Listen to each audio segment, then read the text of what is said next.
고린도전서 1장 18절부터 25절 말씀 읽도록 하겠습니다. 십자가의 도가 멸망하는 자들에게는 미련한 것이요 구원을 받는 우리에게는 하나님의 능력이라. 기록된 바 내가 지혜 있는 자들의 지혜를 멸하고 총명한 자들의 총명을 폐하리라 하였으니 지혜 있는 자가 어디 있느냐, 선비가 어디 있느냐, 이 세대의 변론가가 어디 있느냐. 하나님께서 이 세상의 지혜를 미련하게 하신 것이 아니냐. 하나님의 지혜에 있어서는 이 세상이 자기 지혜로 하나님을 알지 못하므로 하나님께서 전도에 미련한 것으로 믿는 자들을 구원하시기를 기뻐하셨도다. 유대인은 표적을 구하고 헬라인은 지혜를 찾으나 우리는 십자가에 못 박힌 그리스도를 전하니 유대인에게는 거리끼는 것이요 이방인에게는 미련한 것이로되 오직 부르심을 받은 자들에게는 유대인이나 헬라인이나 그리스도는 하나님의 능력이요 하나님의 지혜니라. 하나님의 어리석음이 사람보다 지혜롭고 하나님의 약하심이 사람보다 강하니라. 논어 2인편에 이런 구절이 나옵니다. 자활 조문도면 석사라도 가의니라. 공자 말씀하시기를 아침에 도를 들으면 저녁에 죽어도 좋다라는 구절입니다. 이 구절을 오늘 본문과 연관해서 십자가의 도를 깨달으면 가난하고 아프고 힘들게 살아도 여한이 없다라고 패러디할 수 있습니다. 헬라인은 지혜를 구하고 유대인은 이적을 구했다면 그리스도인은 십자가의 도를 추구하고 전해야 합니다. 십자가의 도, 여기서 도는 헬라어 로고스입니다. 십자가의 말씀, 십자가의 진리, 십자가의 기별 등으로 번역이 됩니다. 십자가의 도가 구원을 얻는 자들에게는 하나님의 능력이고 지혜고 생명이라고 말합니다. 그러나 이방인에게는 이것이 미련한 것이고 유대인에게는 거리끼는 것이라고 말합니다. 헬라인은 지혜를 추구합니다. 철학을 추구합니다. 이 세상의 지혜도 유익을 줍니다. 연예인의 말은 사람의 길을 즐겁게 해줍니다. 철학자의 말은 사람의 지성을 만족시켜줍니다. 그러나 세상의 지혜를 통해 우리는 하나님을 알지 못하며 생명을 얻지 못한다고 1장 21절에 말합니다. 고린도전서 1장 18절에서 2장 16절에서는 지혜라는 단어를 20회 정도 사용하면서 사람의 지혜와 하나님의 지혜를 비교합니다. 그러면서 십자가를 제시합니다. 십자가가 하나님의 지혜고 구원의 능력이고 고린도 교회의 분쟁의 해결 책임을 언급합니다. 유대인은 이적을 구합니다. 표적을 구합니다. 그들은 출애굽할 때부터 계속 이적을 경험했습니다. 메시아가 와서 기적을 행할 줄을 기대했습니다. 그리스도인은 신유나 만사 형통의 이적을 구하는 기복신앙에서 벗어나야만 합니다. 예수님은 한 아이의 오병이어로 여자와 아이를 제외하고 남자만 5,000명을 먹이는 기적을 행하셨습니다. 아이, 여자, 노인들을 포함하면 15,000명, 최소한 10,000명은 되었을 것입니다. 예수님이 이튿날 가버나움 회당에서 오병이어의 의미를 설교하자 이 세상에서 보상받을 수 없음을 알고 12명 외에는 다 가버렸다고 요한복음 6장 60절에서 71절에 언급하고 있습니다. 그리고 그 오병이어의 표적이 오히려 복음 사업에 큰 방해가 되었습니다. 그리스도인이 모두 다 만사형통하고 대박이 난다면 교회에 나오지 않을 사람이 누가 있겠습니까? 만사형통 대박, 이것이 오늘날 표적에 해당하는 것입니다. 그렇다면 전도하지 않아도 교회는 사람들로 인산인해를 이룰 것입니다.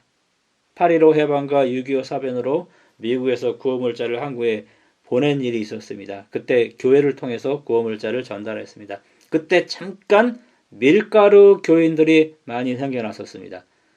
밀가루가 끊어지자 교회는 다시 원 상태로 되었습니다. 교회에서 병자들을 고치는 이적이 일어난다면 교회에 사람들이 몰려들 것입니다. 왜 하나님이 그렇게 하지 않는가요? 하나님은 성령의 감화를 통해서 그리고 복음으로 영적 질병을 치료하는 데에 관심이 있습니다. 그 영적 질병 치료의 결과로 육신의 병의 치유가 오기도 합니다. 그러나 항상 육신의 질병이 치료되는 것은 아니라서 예수님 믿고 시험에 들면 안 됩니다. 예수님 믿고 영적인 복을 받는 것이 우선이고 이것이 주안점입니다. 세속적인 복은 복불복이라고 우리는 생각을 해야만 하는 것입니다. 노아의 때를 한번 생각해 볼 필요가 있습니다. 그 당시에 세상에 인구가 많았습니다.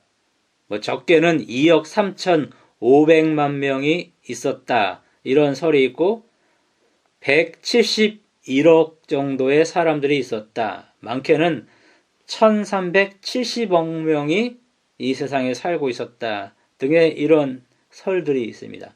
그 많은 사람 중에서 창세기 7장 13절, 베드로전서 3장 20절에 보면은 8명만 구원받았습니다. 한 가정만 구원받았습니다. 노아와 그의 아내와 세 아들들과 세 자부 총 8명만 구원받았습니다. 노아 시대의 전도는 정말 미련했습니다. 노아가 120년간 전도해서 자기 가족만 구원한 것으로 보아도 알 수 있습니다. 노아의 말을 믿고 홍수전에 죽은 사람들이 있었을 것입니다. 그러나 당시 전 세계에서 8명만 구원을 받았습니다.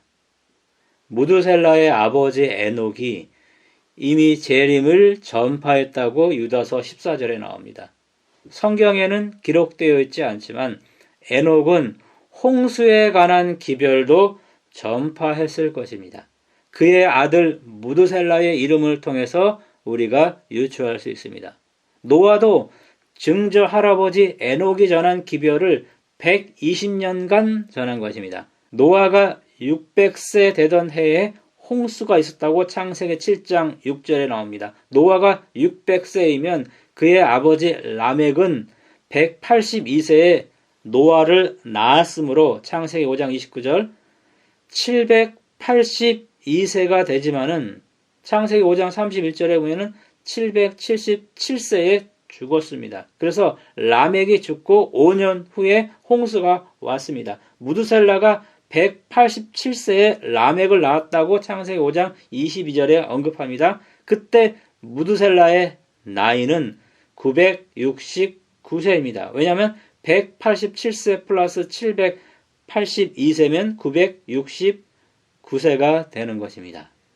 그러므로 무두셀라의 나이 969세, 이때 노아가 600세였고 그때 홍수가 났습니다. 무두셀라라는 히브리어 단어의 뜻은 몇 가지 뜻이 있습니다. 그가 죽을 때 그 일이 일어나리라. 그가 죽으면 보내겠다. 그가 죽을 때에 그것을 보내리라. 이런 뜻이 있습니다. 여기서 말하는 그것은 홍수임이 분명합니다. 그 이름의 뜻처럼 무두셀라가 죽은 뒤에 홍수가 왔기 때문입니다. 정확히 홍수가 노아 600세 2월 17일에 있었으므로 마소라 본문 연대의 차질이 없다면 이때는 창세 연대 1656년 2월 17일에 해당합니다. 왜 무두셀라가 가장 오래 살았을까요? 우연이었을까요? 건강법칙을 잘 지켜서인가요? 에녹 외에 9명의 족장의 평균 나이가 912세였습니다. 하나님의 오래 참으심의 사랑 때문에 무두셀라가 오래 산 것입니다.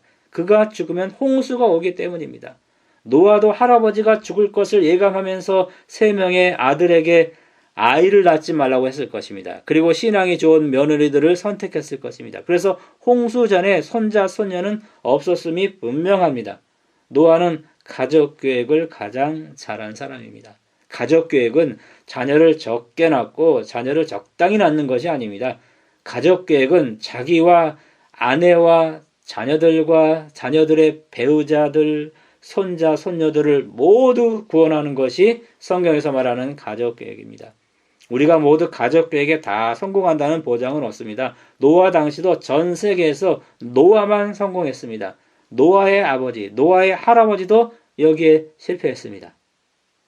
하나님이 에녹에게 무두셀라가 죽으면 홍수가 온다고 말했던 것이 분명합니다. 우리는 충분히 이것을 추론해 볼 수 있는 것입니다. 지금 우리가 시대의 징조를 보면서 노아처럼 가족 계획을 잘해야만 합니다.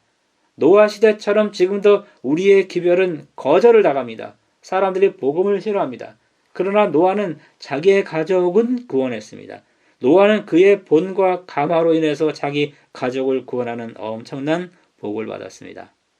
당시는 홍수 전이라서 에덴 동산이 지상에 있었을 것입니다. 그 동산 입구에서 아담과 그의 호손들이 하나님을 경배했을 것입니다. 홍수 직전까지 에덴 동산이 눈에 보였습니다. 그들이 에덴 밖에 있었지만은 그 에덴 밖도 물질적으로는 풍요한 세상이었습니다. 그러나 세상은 죄로 만연해서 홍수로 멸망하게 되었습니다. 소돔과 고모라를 한 번 더 생각해 볼 필요가 있습니다. 고고학자들은 25만에서 50만 명의 사람들이 소돔과 고모라 성에 살았다고 말합니다. 그러나 의인 10명이 없어서 멸망했습니다. 롯과 그의 2딸만 살아남았습니다.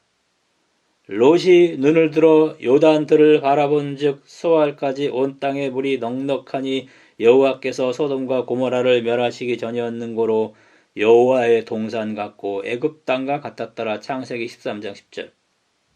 에스겔 16장 49절 50절에 보면은 소돔의 죄악은 이러하니 그와 그 딸들에게 교만함과 식물의 풍족함과 태평함이 있으며 또 그가 가난하고 궁핍한 자를 도와주지 아니하며 거만하여 가증한 일을 내 앞에서 행하였습니다. 환경적으로 에덴과 비슷한 곳에 살면서 신앙이 없다면 홍수전 세상, 소돔과 고모라 같은 그렇게 죄악이 가득한 세상이 될 것입니다. 에덴 같은 곳에서 물질적인 부를 누리면서 여가를 즐기면서 사는 것이 사람들의 꿈일 것입니다. 그러나 실제로 그렇게 되면 홍수전 소돔과 고모라처럼 될 확률이 높을 것입니다. 부와 여가가 있으면서 신앙이 좋다면 큰 복입니다. 가난과 바쁨이 있으면서 신앙이 좋은 사람도 대단한 사람입니다. 부와 여가만 있으면 아주 위험합니다. 부자는 더 바쁘게 일해야 더 안전할 것입니다. 세속적인 복을 많이 받아도 그것이 사람을 신앙적으로 만드는 일에 도움이 되지 않는다는 것이 홍수전 세상에서 소돔과 고모라에서 이미 증명이 되었습니다. 고린도전서 1장 18절에 십자가의 도, 1장 23절에 십자가에 못 박힌 그리스도를 전하는 전도, 이것이 어리석고 미련하게 보일 수 있어요. 그러나 이것이 하나님의 지혜라고 1장 21절에 말합니다. 조감이라는 단어가 있어요. 땅에서 좌우를 살펴보는 것이 아니라 새가 높은 하늘에서 내려다보는 것처럼 높이 올라가서 전체를 하늘에 보는 것입니다. 십자가의 도를 전하는 전도, 이것이 하나님의 눈에는 최선입니다. 지상 낙원과 같은 홍수전 세상이나 소돔과 같은 그런 도시에서 장수하고 건강하고 재산이 많고 여가가 많고 문화생활을 즐기고 축제를 즐기면서 사는 것, 이것이 복이 아닙니다. 십자가의 도를 깊이 깨달아가면서 사는 것이 복입니다.